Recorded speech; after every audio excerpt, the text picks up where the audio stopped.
वृंदावन की एक गरीब फल बेचने वाली महिला उस दिन अपने घर लौटी थी, बिल्कुल खाली टोकरी लेकर। दिन भर के सारे फल उसने दे दिए थे एक छोटे से बालक को। लेकिन जब घर पहुंचकर उसके बेटे ने उस टोकरी के अंदर झांका तो वह आश्चर्य से स्तब्ध रह गया।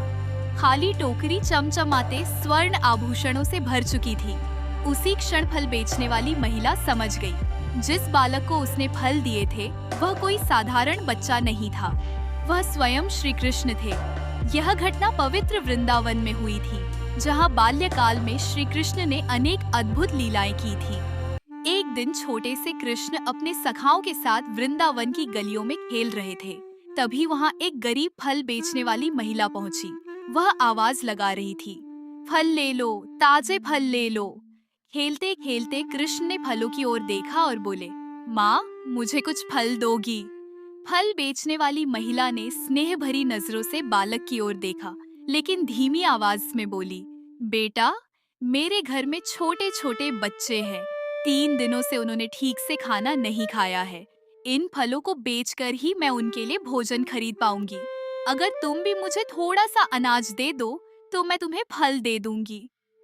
यह सुनकर छोटे कृष्ण दौड़कर घर गए अनाज लाने।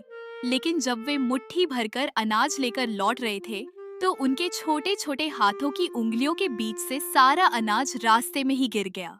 कृष्ण फिर से अनाज लेने गए, लेकिन आश्चर्य की बात यह थी कि दूसरी बार भी वही हुआ। उनके हाथों से सारा अनाज फिर गिर गया। ऐसा कई बार हुआ, पर कृष्ण अनाज लाकर दे नहीं पाए। यह दृश्य देखकर फल बेचने वाली महिला का हृदय पिघल गया।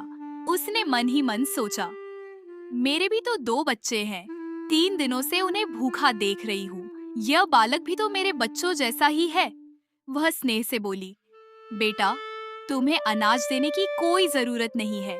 ये लो, मेरी टोकरी के सारे फल तुम ले लो। छोटे कृष्ण खुशी खुशी सारे फल लेकर चले गए। फल बेचने वाली महिला खाली टोकरी लेकर अपने घर लौट आई। लेकिन थोड़ी देर बाद जब उसके बेटे ने टोकरी के अंदर देखा तो वह हैरान रह गया, क्योंकि वह खाली टोकरी अब कीमती स्वर्ण आभूषणों से भर चुकी थी। यह अद्भुत दृश्य देखकर फल बेचने वाली महिला समझ गई, जिस बालक को उसने फल दिए थे वह कोई साधारण बालक नहीं था, वह दिव्य बालक थे। शायद स्वयं भगवान श्री कृष्ण ने ही उस पर अपनी कृपा की थी। इसी तरह श्री कृष्ण बार बार यह दिखाते हैं, वे अपने भक्तों के भगवान हैं। अगले भाग में श्री कृष्ण की एक और अद्भुत लीला के साथ फिर मिलेंगे। मेरे चैनल को जरूर सब्सक्राइब कीजिए। धन्यवाद।